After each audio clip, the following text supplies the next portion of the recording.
Hello, good afternoon, and welcome to Midday Live, coming to you from our studio here at Adisa Way in Accra. I am Martin Esiedudate. Coming up for the next 1 hour, we'll be taking you straight to Tamale, where management and old students of the Ghana Senior High School in Tamale deny the conversion of toilet cubicles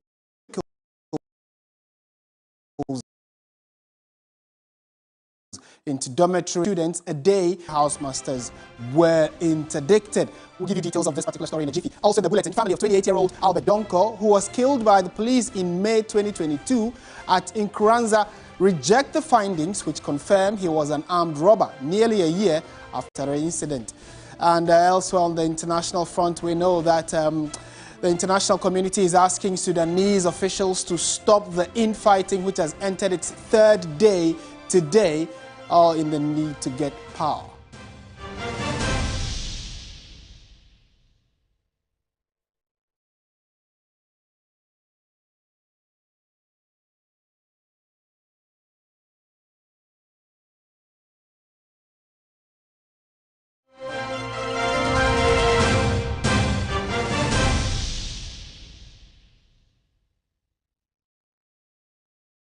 We have details of all these stories and more. Let's settle for them now, and we're going straight to the northern region, where authorities of the Ghana Senior High School in Tamale this afternoon are denying that they converted toilet cubicles in the school into dormitories due to the lack of space in school. It follows the interdiction of the headmaster and the senior housemaster over a viral video which captured some students with their beddings, chop boxes and other personal effects in a toilet facility. Parliament Education Committee has already indicated it may invite the Minister of Education to respond to the concerns some senior high schools are converting toilet facilities into dormitories for students due to accommodation challenges. We will get the latest regarding that shortly, but that is when we get to speak to our correspondent who is currently at the school premises to give us an update of what's been happening. But before that, here is a brief story on what's gone on so far. Accommodation challenges in some senior high schools in Ghana are well documented. It is for this reason the double-track system was introduced in the 2018-2019 academic year to house the numbers under the free senior high school program. However, government says it is phasing out the system because infrastructure challenges are being fixed. But there are still schools battling serious challenges. One of them is the Ghana Senior High School in Tamale. Some students have been forced to use toilet cubicles as dormitories. Days after the video showing the plight of the students there went viral, the Ghana Education Service has interdicted the headmaster and senior housemaster. A statement signed by Public Relations Officer Cassandra Chum Ampofo noted the Regional Director of Education is to ensure a report of the investigation is presented in 2 weeks. The Ghana Education Service says as far as it is concerned, there are enough accommodation facilities in the school to hold in excess of 1,700 students. Deputy Ranking Member on the Education Committee, Dr. Clement Apak, does not understand why the headmaster has been interdicted. The decision to conduct an investigation is in the right direction. I have some reservations with regards to the directive that the headmaster and the senior housemaster should step aside.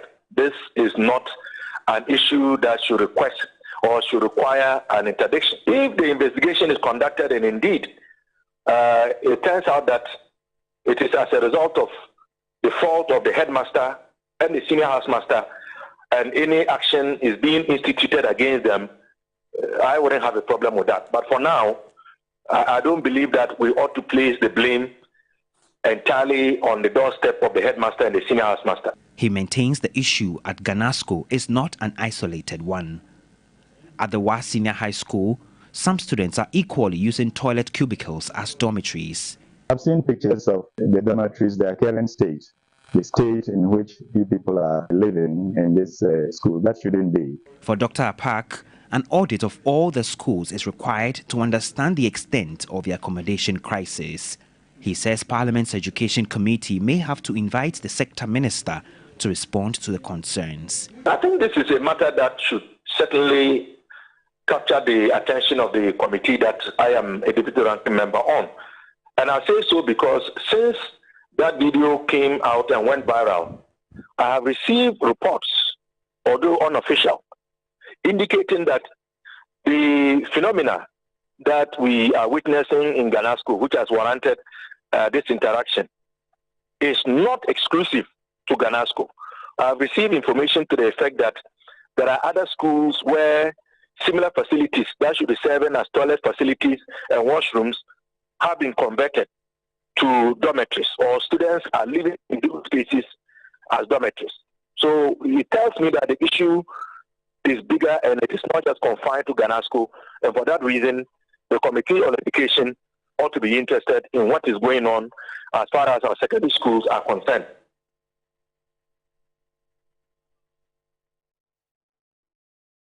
In a related development, the management and all students of the school have been denying the conversion of the said toilet facility into sleeping spaces as captured in the viral video. Here is the chairman of the Old Students Association, Alhaji Bamba Yakubu Mohammed. Suggested that the school doesn't have enough place to accommodate students. And as you can see, full building, two-story building, excluding even the downstairs, is unoccupied. And even behind it, if it was that pressing for us to at least get accommodation for them, the building behind there could have been used for that purpose. So accommodation isn't an issue here. You know, we've been students before, you know, so like I said earlier, yes, the students were found there because obviously it's part of the building, you know, and maybe that probably was the reason, but not because there isn't accommodation and they wanted to force themselves in. In any case, the heat at the moment, in fact, the temperature at the moment doesn't even suggest that an individual will force himself into that narrow cubicle. It is not possible. If it was a rainy season or maybe an Harmattan period, at least one could have bought into it. So there could be something other than that.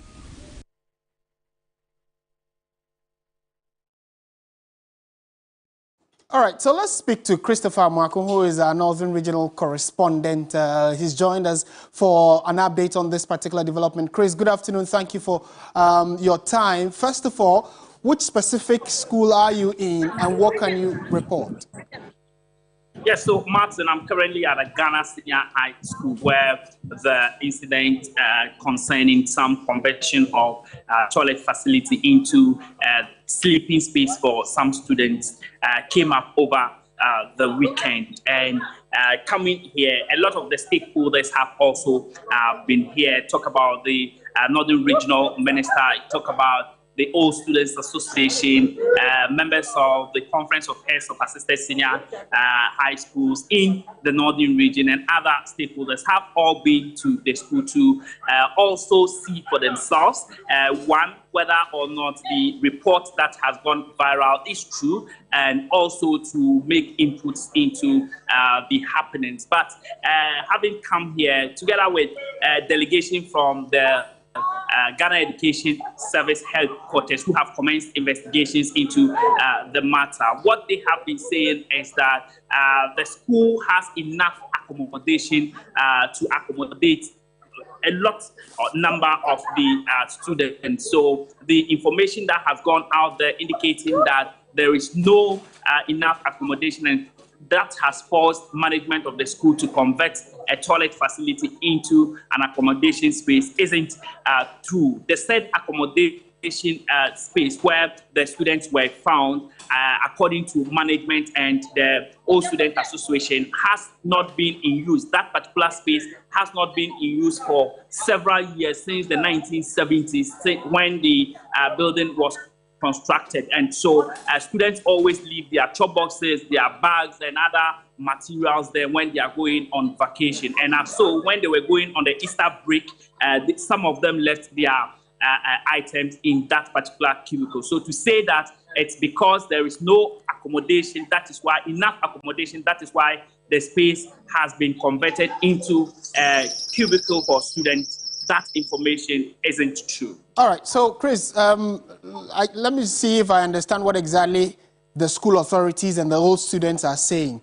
They are saying, per the report you have gathered, that although we saw student mattresses, chop boxes, and items in the toilet cubicles, it was because students left them there during the vacation, and that's not because they are sleeping there. Is that the case?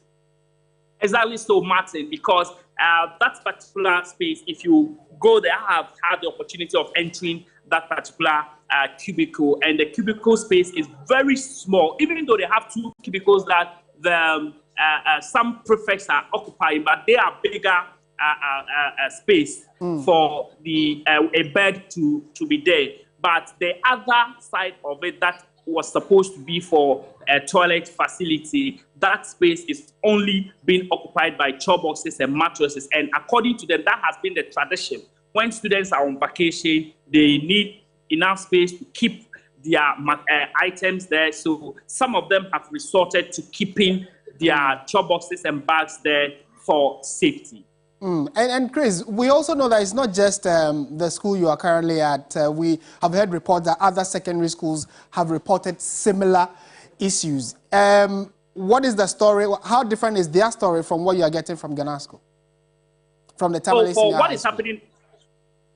for what is happening in Ganasco here that I have come to observe, if you enter the said cubicles that the video was captured from, you see that, in fact, there is no indication actually that students sleep there. What you see is only chop boxes and some mattresses packed there that has been there since vacation, according to what we are told and what we observed ourselves. But the issue of conversion of some washroom facilities into accommodation space for students is not new news, because recently in the Upper West region or so, there was a news item where some washroom facilities have been converted into accommodation space for students. Thus, for this place, yes, a portion of it which has a larger space, which according to school authorities has been used by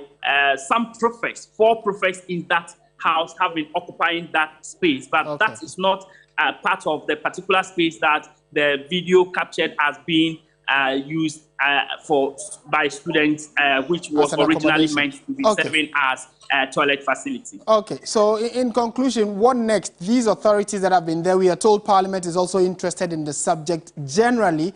What do the school authorities intend to do next, now also that their headmaster has been interdicted?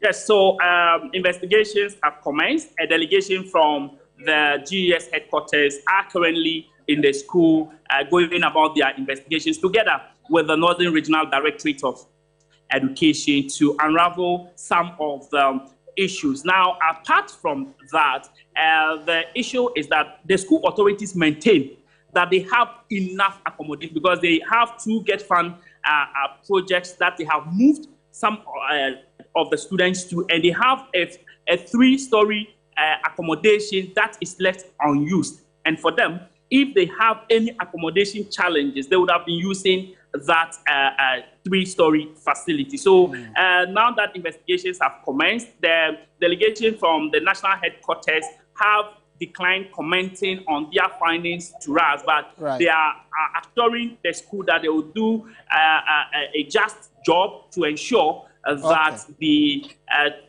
truth behind the whole issue is brought to the public domain. Right. Christopher Amwaku, thank you so much for that quick update from Ganasco, which is one of the senior high schools in the northern part of the country, where the conversation over the weekend is that a number of students were found to be sleeping in some dormitories or cubicles which were supposed to be used as toilet facilities. This has actually opened a can of worms, and many are talking about it. We'll try and pick the thoughts of educationists and persons within the education space on what exactly has been ongoing. the issues of accommodation facilities for pupils and secondary people in the second cycle institutions and beyond. Not just there, but generally, it looks as there is a challenge when it comes to that. Peter Pate-Anti, doctor, I should say, has joined us via phone for a quick chat. Dr.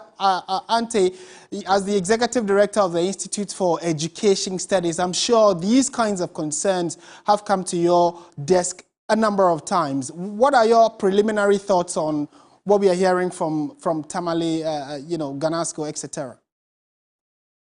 Can you hear me? Yes, we can hear you. Oh, good. Right. I think that it's unfortunate that students go to school to learn. The environment that they have to study needs to be the kind of environment that will promote teaching and learning. And at the end of the day, they find themselves in such a situation. And that's why we welcome the investigation that had been commenced by the Ghana Education Service. Our only problem is that we do not want the Ghana Education Service to act as if this is something new to them, because we all know the infrastructure challenges that faces our secondary education. It is the same infrastructure challenges that led us to introduce the double track system.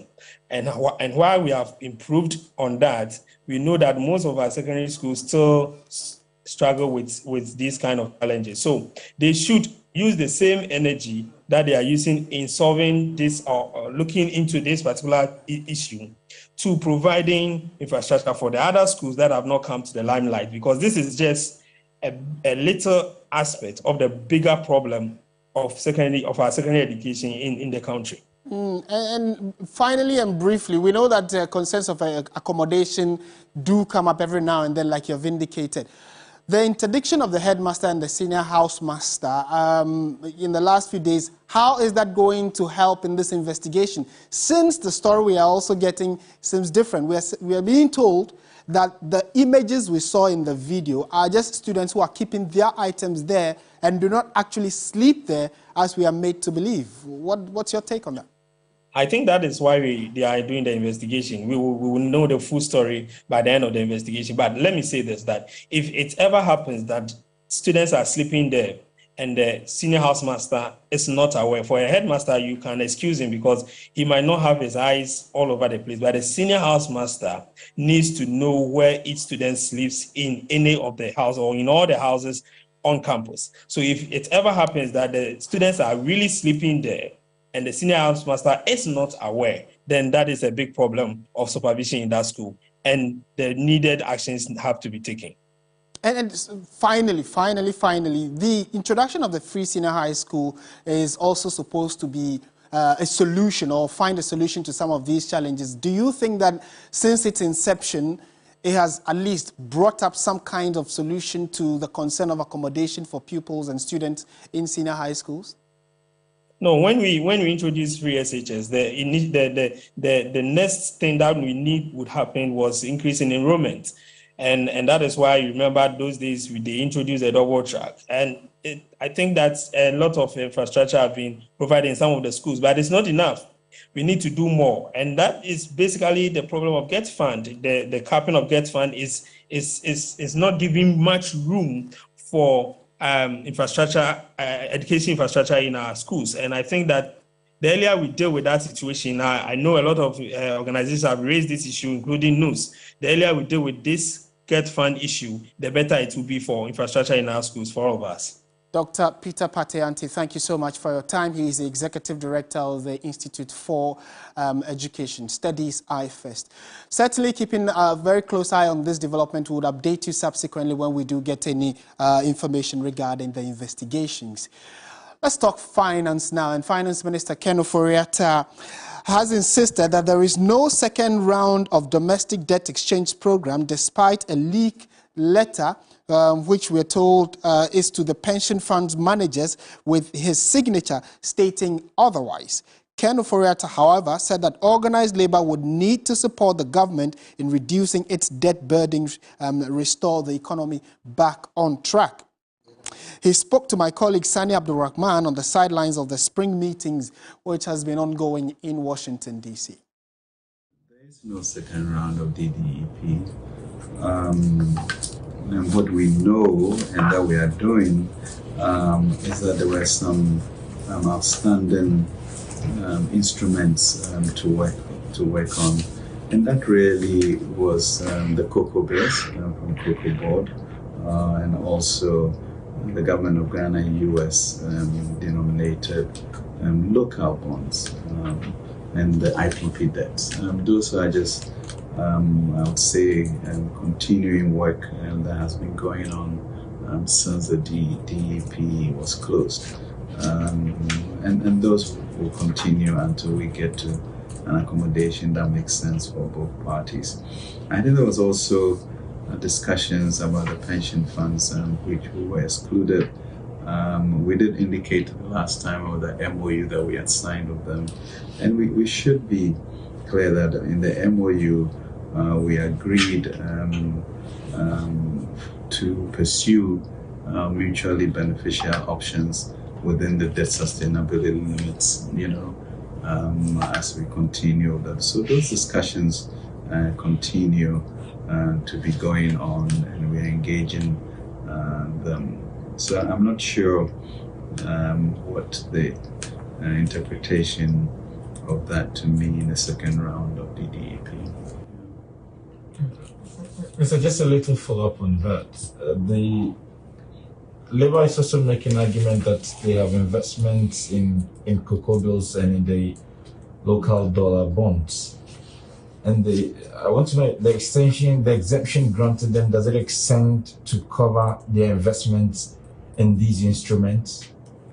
I think right now what we are doing is getting a clarity on what the end game would be for those instruments, and until we are done, we'll be speculating.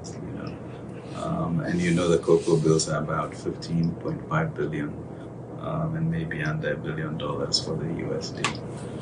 So that, but the challenge really for us as a nation is the acknowledgement that we do have an economic crisis, and that everybody at some point in time need to put their shoulders on the wheel. Fortunately, you've been here and you've seen the type of encouragement and support to the hard work that we have done. And I think we just all need to get to that mindset of taking this ball across the goalpost. Let's move to telecoms now. If you are yet to re-register your SIM or complete the entire process, then this may be of concern to you, because the National Communications Authority, the NCA, has ordered all telecom operators and internet service providers to deactivate a wide range of SIM cards from their network by the end of today, the 17th of April. According to the NCA, the telecom companies must undertake the deactivation and ensure that it reflects in the central SIM registration database, after which a report should be sent to the regulator latest by end of tomorrow, the 18th of April. This comes on the back of recent reports of fraudulent activities where people's Ghana cards have been used to re-register or register several SIM cards without their knowledge. The statement further tasked the telcos to indicate in writing to the NCA by Tuesday, the 18th of April, the total number of SIMs that they have disconnected, and to deactivate the ones that they have also deactivated, and remove all these SIMs that have been registered after the limit of 10 from their SIM registration database, and same should reflect in the central SIM register by the 17th of April 2023. Meanwhile, the major telecom networks, in accordance with the above, are encouraging all subscribers who have acquired their Ghana cards to complete their SIM card registration by close of day today. So a lot is going on. I mean, this conversation seems to go and come back. A number of people are still struggling to get their Ghana cards, and because of that, they are unable to register their SIMs. People have their Ghana cards and still having issues with registering their SIM cards at the telcos. Let's find out how all of this is playing out. Joining me in studio now is my colleague Dennis Puaberi Wedam, who has been going through the communique from the NCA to the telcos, from the ministry to the NCA, etc. That whole conversation. He's with us in studio. Dennis, good afternoon. Thank you for joining us. Pleasure being here. First of all, we know that this has been ongoing since government decided to go into this SIM registration exercise. Yeah. Give us a brief background. How has all of this played out, and what is the current information we have? Well, so the current information we have is to the effect that the telcos effectively today are supposed to complete an exercise where they would have to delink. Now, for us to understand what that delinking means, we'll have to go back a bit backwards, somewhere 2022, when we were required to register our SIM cards. Right. Now, remember, for you to be able to register your SIM cards, it's a a two-step process. Right. You'd have to link your Ghana card first to your SIM card. Then you have to go and verify your biometric data. As at October 2022, that was when the ministry made the final announcement that if you were not done with your registration, you would be taken off completely. They had given us numbers of people who had taken only the first step. That is to say, they linked their Ghana cards to their SIM cards, but they did not go to verify their biometric details. Okay. All those people were still sitting on the database of the telcos. Now, what they are simply telling the telcos to do today is to take out those people from the system. Mind you, already those people are unable to make calls because if you did not move to step 2, you were not allowed to still use your SIM card for any business, be it data, voice call, or anything of that sort. There's also the other thing about the telcos being asked now to take any excess of people who have registered beyond 10 SIM cards. Mind you, the threshold is that you can only register 10 SIM cards with your Ghana card. So you, Martin, can only be entitled to 10 SIM cards. Anything more than that should not operate in the first place. Okay. Now we are told that the telcos should, first of all, delink, deactivate, and remove any excesses. Now this raises some fundamental questions. In the first place, this threshold was there as far back as last year. In fact, immediately you hit 10, you were not supposed to be allowed to register the 11th one. Right. So now if they are told to remove excesses, then it presupposes that people were able to register more. Right. Now, still on that same point, the Ministry of Communication had indicated that it had come to their notice that people were able to register more than 10. For that reason, they were even going to remove them from that place, or they had instructed NCA together with the telcos to remove that. Right. And then they indicated they were going to go into the markets to also do what they call a mystery shopping. Because then they realized that the reason people registered more than 10 was because people were registering other people's names and they were able to sell pre-registered SIM cards. In that statement, NCA indicated that for all people who had those kind of SIM cards on sale, the vendors, they were going to get them arrested and prosecuted and be jailed up to 5 years. We have that in one of the slides here. Yes, up to 5 years. So if all that happened last year, one wonders why today the telcos are now being asked to, first of all, remove SIM cards which are already not active. Because if you did not verify, if you not do step 2, you were not even supposed to be using your SIM card today. Yeah. And they are still asked again to now delink, remove, and things that were excess of 10. Okay. Now, there's a fundamental issue we are dealing with now. And I think last week we have been extensive on this matter where people have complained about SIM card registration fraud and others say it's identity theft. We have been extensive on it. And the complaints we receive from the public is the fact that people are able to use other people's Ghana cards to register SIM cards. And they use that to perpetrate crime and all that. What we got from the public was to the effect that the sense of apprehension, they want to know how they can check how many SIM cards are linked to their Ghana card. Okay. The NCA, unfortunately, has not addressed that issue, even though they had put up a statement on their Facebook page last week to the effect that they'll put up a code. But in this particular statement, they haven't addressed that issue. There's also the other issue of people also wanting to know, if that is the case, how do we address that issue of having the excess SIM cards, which they are not DS, removed from their Ghana card? This statement too does not address that issue. Okay. So there are quite a number of issues that are still outstanding when it comes to this conversation that we're having that the NCA needs to speak to. Right. At least we've been able to speak to the telcos who say they'll come up with a short code. Even the short code has not been mentioned in this particular statement. Okay. So there's a lot to talk about in certainly, this Dennis, thank you so much. Certainly the concern also of the security of our personal biometric data, etc., has come up for conversation. We'll keep an eye on this and, you know, in subsequent bulletins, ask all the right questions for you. This is still Midday Live on TV3. We're shifting to some other subjects now, and the family of 28-year-old Albert Donko, who died in police custody in Nkoranza in May 2022, is rubbishing a police report which described the deceased as a robber. The death of the young man sparked spontaneous protest in the area, which led to the death of another resident, Victor Owusu.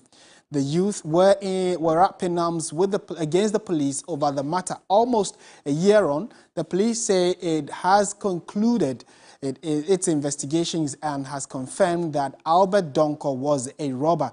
They have also visited the family to convey details of the said findings to them, but the family has rejected the said findings. According to them, the police has since the incident maintained their stance, and there was no way they were going to be able to conduct a partial or an impartial probe. While the police claim he was shot in an armed robbery operation, the family and friends say the police took him out of his home and executed him. Many human rights groups and civil society groups have since called for an independent probe to get to the bottom of the matter.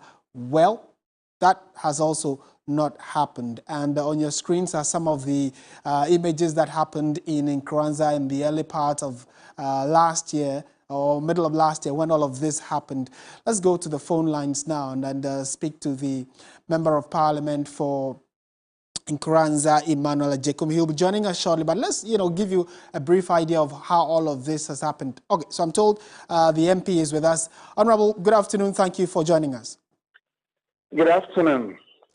I mean, this is not a new stance you're saying. We're clearly right from the onset when the police said one of your subjects or your constituents was an armed robber. The family and you yourself have rejected that claim.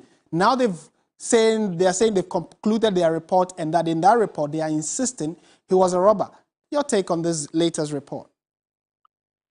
Thank you very much. We just want the police to know that the report that they are talking about is false.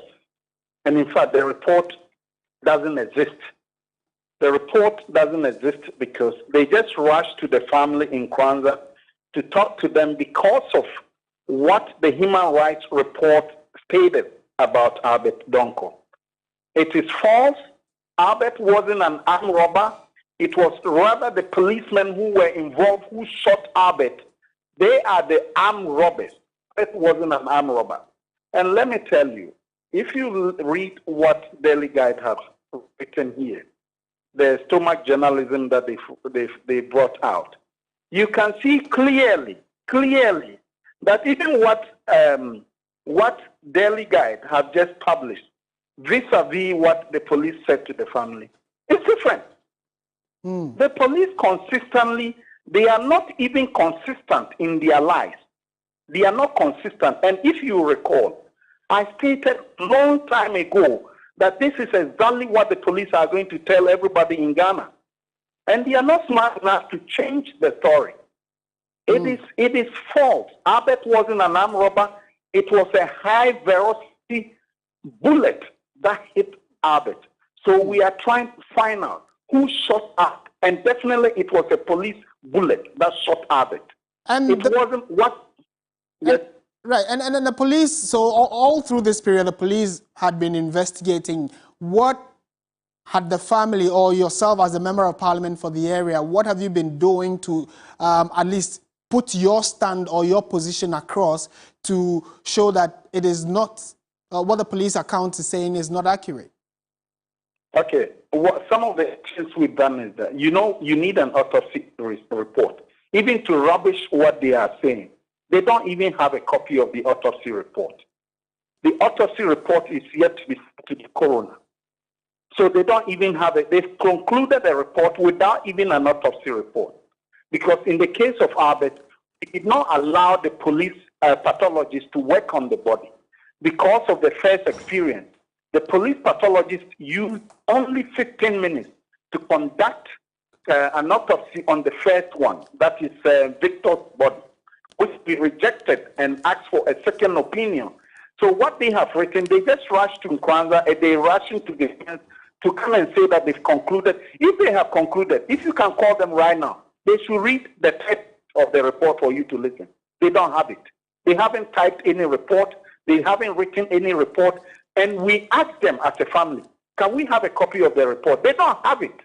Any question that the family asked them when they visited the family, They cannot answer. They said they don't have answers. They have to come to Accra. Any single question, if you want, ask the police leader of the team who visited Nkranza, all the questions that the family asked them. Okay. They said they have to come to Accra. So we disagree with this. It is a criminal report they are giving us. It is false. It is fabricated, and we do not accept it. Honorable, thank you so much. I mean, certainly in subsequent bulletins, we'll come back to you to find out, so what next, or what steps are you taking? Your word against the police, how are we going to resolve this? Would let our viewers tell know them as to well. Come out with a report for everybody to see, and we will peruse it. Okay. Thank you very much, Honorable Emmanuel Ejekume, MP for Nkranza. This is still news. Midday Live on TV3. On to some story that's just coming in from the offices of the Electoral Commission, which says that the EC has set the 23rd of May this year for the by-election in Kumewu. In a statement from the Commission, it says it would receive nominations from prospective aspirants. The EC would also receive the nomination forms from the 3rd to the 5th of May, and the forms are available to download on the EC's website. So if you go there, you'll definitely find the forms if you are interested in contesting for the Kumewu by-election. So that is the new date given by the EC, which is the 23rd of May. And you know that both parties, especially the NPP, has been putting in efforts to get someone to stand on the back of the death of the Member of Parliament. You're still watching Midday Live. Stay with us. We have business, sports, entertainment all for you after the break.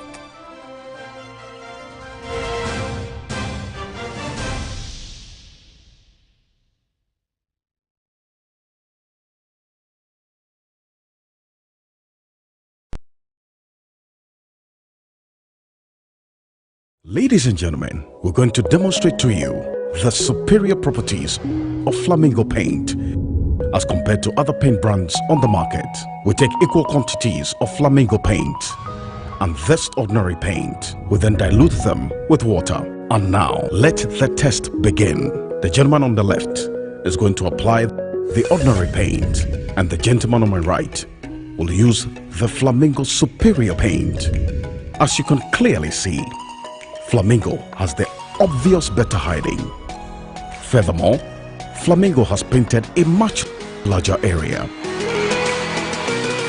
You know, one bucket of Flamingo paint is equal to several buckets of any other paint brand on the market. Flamingo paint is made with superior formulation to give superior durability, superior hiding, superior coverage. Flamingo paint, simply superior.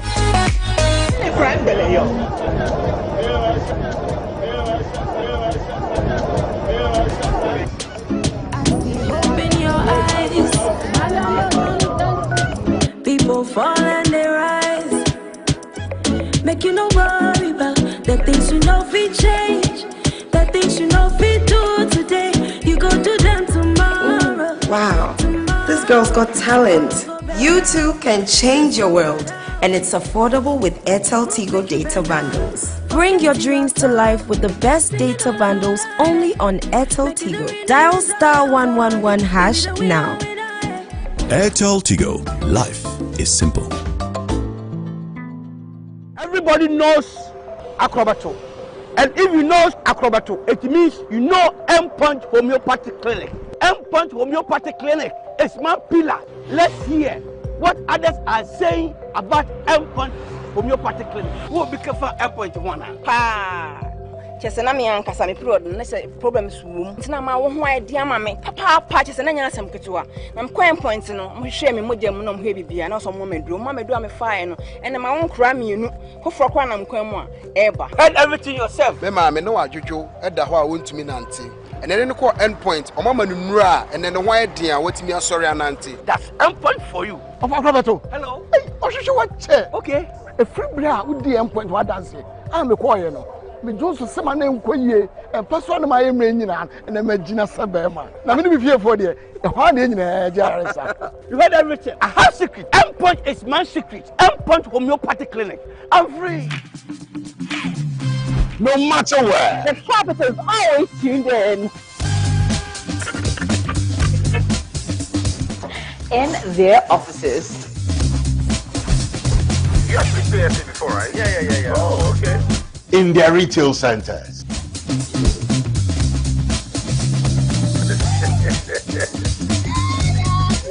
Even in their busy marketplaces. Oh, should that's some kind of like what?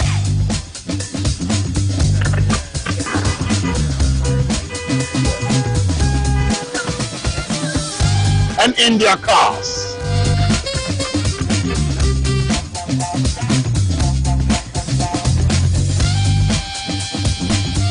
Even in their homes and in their rooms, they listen.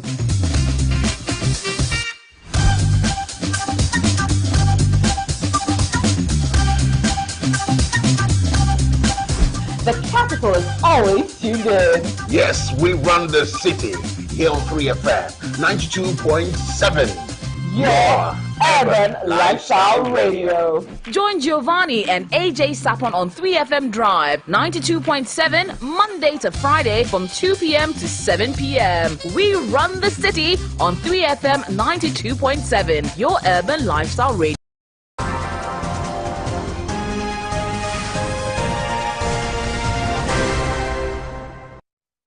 Welcome back to Midday Live on TV3 time now for business. A lot's been happening. Menu Aful is here with the details. Hello, Menu. Hi, Martin. All right, so take it away. Thank you very much. Welcome to the business segment. You're watching Midday Live and I'm Menu Aful. In our first story today, government treasury bills on Friday were oversubscribed by over 7%, according to the latest auction results by the Bank of Ghana. Now, the government secured 1.79 billion cedis from the sale of the short-term instruments, although it targeted to raise 1.6 billion cedis. Chunk of the bids came from the 91-day T-bill of about 1.47 billion cedis. About 277 million cedis were also received for the 182-day T-bill, while 87.8 million were received from the 364-day bill. Meanwhile, interest rates shot up marginally again for the third week running as the market corrects itself to reflect the prevailing economic condition, whilst the 91-day T-bill went up by 0.5% to 19.79%. That of the 182-day bill increased to 22.47% from 22.24% at the end of the previous week. But the one-year note bill went down by 0.05% to 26.90%.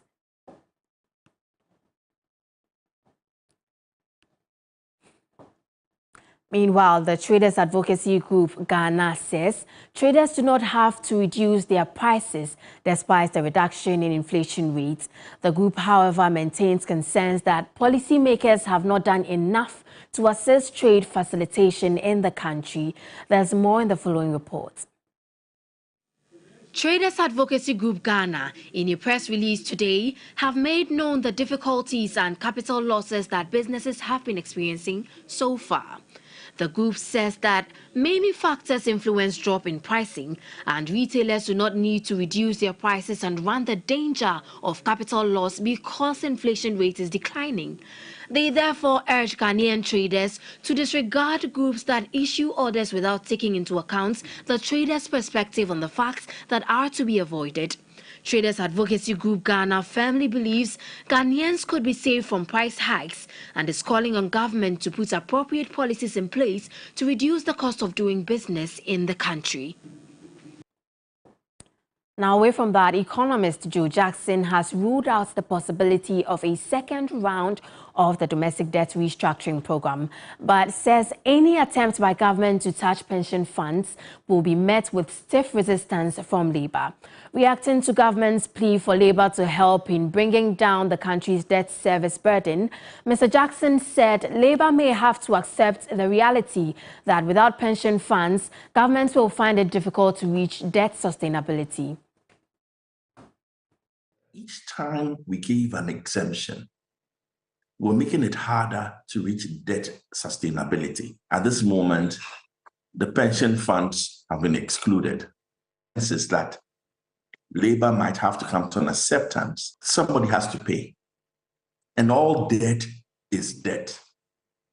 The Bank of Ghana is in deep trouble. 77 billion owed by the government to the Bank of Ghana. There's cocoa bills. They have to be paid. So please, if the powers be that insist that we should not call it a second debt restructuring program, please don't call it so. Call it a continuation of the first program. Call it a phase 2. But whatever it is, some negotiations will have to take place. And that's it for business this afternoon. My name is Menu Afo. Do stay with us for sports.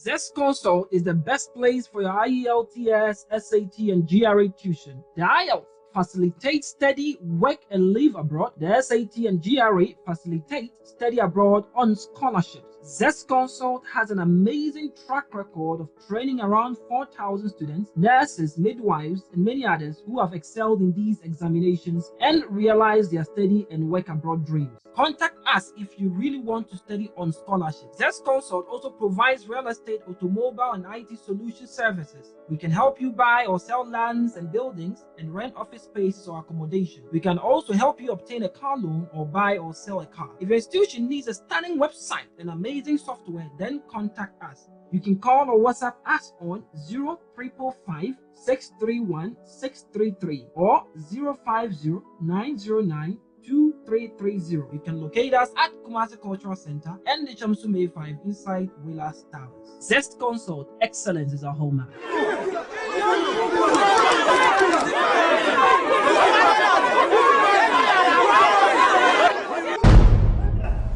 Abrantie mi hu fum so bia wo ne ho. I see ku. Sa abrantie we o ka kire nkrofo ni se memu bia nto home appliance e wo so bia keke. Na o sa kwa so ajenkwa ohine sasai kan ni important ni na o di nchesha dada manfo ase o madu poto. Miwi na mesi ya ka kwa ko ke ho se na wa se o iti. Kono wa be ale. Wo di ni. Wo so wa himie wo hinfa. Asasi anyone did do nyina ya mini meja dia na mo ha se memo nipa hunu ne ye na ye papa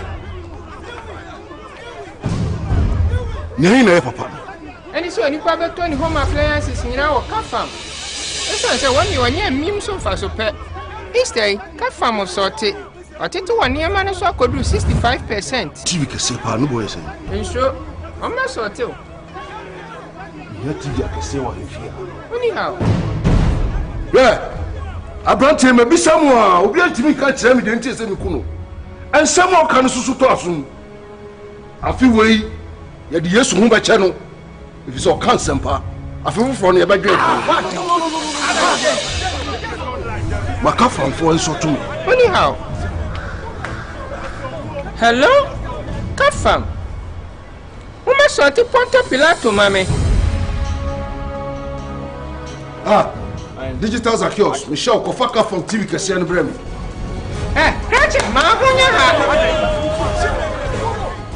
Confirm, Assorted Easter promo. Up to 65% off.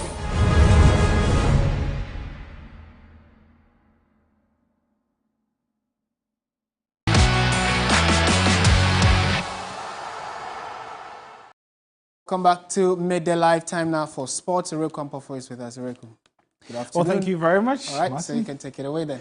So we'll be starting off from the Ghana Premier League, where Hartlepool punched their way into the top 4 following a 2-1 victory over Instructorman at the Accra Sports Stadium on Sunday. Here are highlights of the game.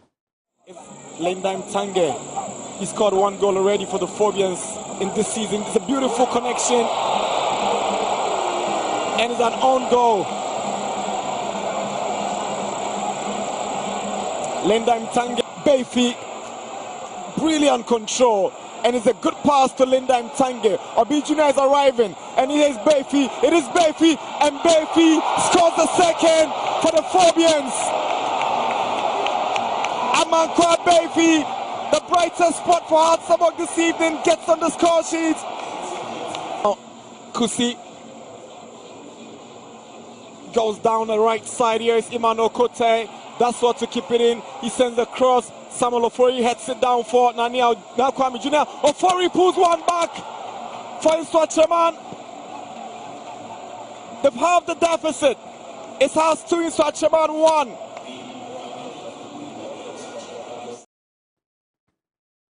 While still keeping their place in the top four, Hartlepool interim coach David Oklu hopes to accumulate more points, but Instructorman coach Mumuni Abubakar was left disappointed with the game's outcome. My guys played very well. They played their heart out, even though it's not beautiful, but we got a needed result. Yeah, it's possible. We will continue working hard and see if by the end of the season we are on top. We'll be grateful, but we are working hard for that. I think we didn't take our chances. They took theirs. But I think the scoreline should have been where it is.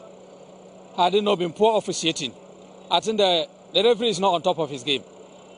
Because the penalty he whistled for, who compelled him to whistle for the penalty? What did he see and he whistled? What happened? I have to confide in the fourth referee. I think some of these things have to stop. He has thwarted our effort. Officiating has thwarted our effort. That's the summary of this game. Well, still on football, and Joseph Painsil scored twice and assisted another to help Genk claim an emphatic 5-2 victory over Anderlecht at the Segeka Arena in a round 33 fixture. He has now taken his time,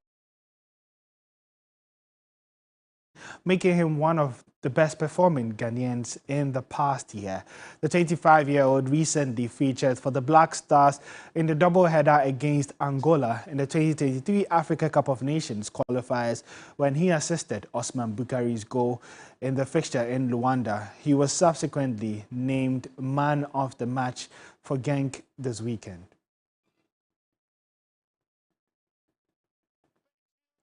To some boxing now, where British-Ghanaian boxer Seth Jima is ready for the next big thing in boxing after defeating British veteran journeyman Darryl Sharp on Saturday. Living by his ring name Freezy McBones, he wants to be a dominant force in boxing. Honestly, I want to fight every month. That's my dream. That's what I want to do now because of my age. I start boxing right now. I'm 33. I would say it's a bit quite late, but because of my mindset and how I'm so dedicated for this sport, and I'm so looking forward to be the best of myself and give all my time and everything for the sport. So I need to be out quick. So I still having a chat with my manager, which is Francis Warren. He's a Frank Warren's son. And I'm hopeful he's going to give me another chance to come out probably next month. I'm looking forward for that. So tomorrow, after my fight, tomorrow I'm going back to gym again.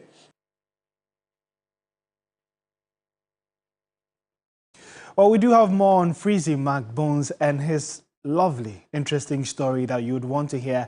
That would be airing much later tonight on News 360 during the sports segment. If you're after some more sports news, you can follow us on social media, especially on Twitter at JoySportsGA. Sorry, my name is Oreku Ampofo, and up next is entertainment.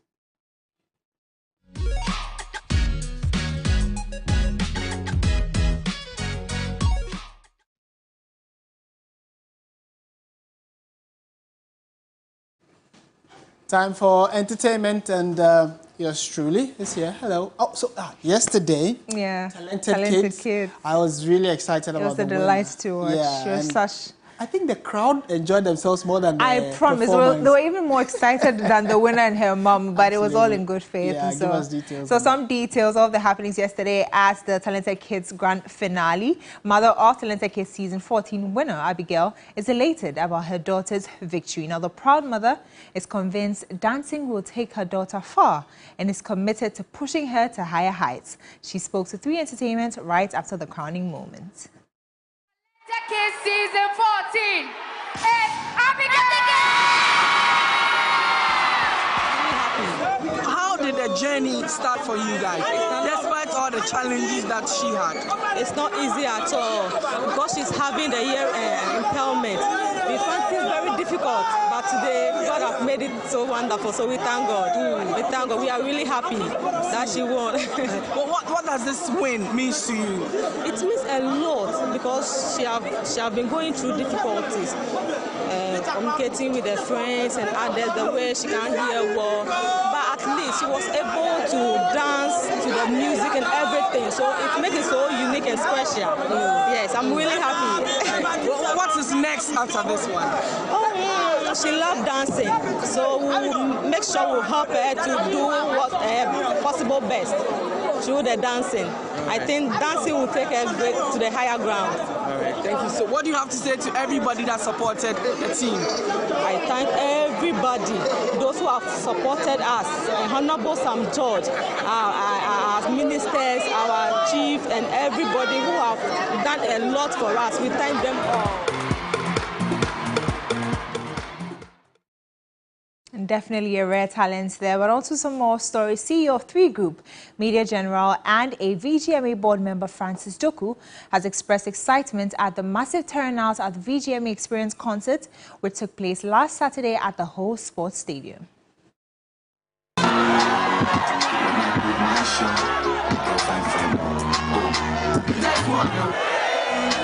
Well, I think it's been good so far. I mean, you can see the attendance. So many people. There was an expectation of about 20,000 people. I think if you count, it will be more than that. So it means that when these experience concerts of the VGMA go to different regions, it's big entertainment because it comes with a lot of big artists and many people come out. I remember the last time it was in Ho at the Jubilee Park. There were many people who came this time as well. And so congrats to Ho people for coming out so much to be part of the experience concert. But I think it's been good so far. Performances have been good. I think we went live at 9 o'clock and I mean, Chief One has performed. You could see the fans and how they were expecting him to. I think that he did well with the time that he had. You know, and everybody else that have been on the stage has performed very well. I watched Celestine Donko do a very good performance. I've seen PSC Esther do a very good performance. Wendy Shea just got off the stage with a very good performance. And so yes, it's been good, just like the experience concerts all the time have been. Yes, as partners, TV3, we're giving our audience the best. And this is one of those things that we do. So we look forward to the main VGMA nights on 6th May, when even more bigger artists will come on stage to perform, and those who deserve to win award to win, and we'll give more to our audience who sit at home to experience. So. Definitely a massive turnout at the Ho Sports Stadium. But good news hitting the Ghanaian film industry. Ghanaian film producer Samira Yakubu's movie Red Carpet has bagged 2 nominations for the 2023 Africa Magic Viewers' Choice Awards.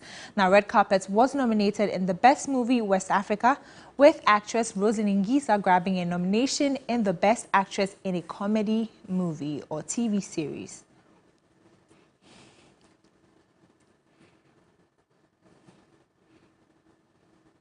Well, in total, Ghana bagged about 6 nominations at the AMVCAs. That's definitely a big one. So make sure you're voting Ghana to the top. And that's it for entertainment here on Midday Live. My name is Noel. I'll be handing over to Martin now.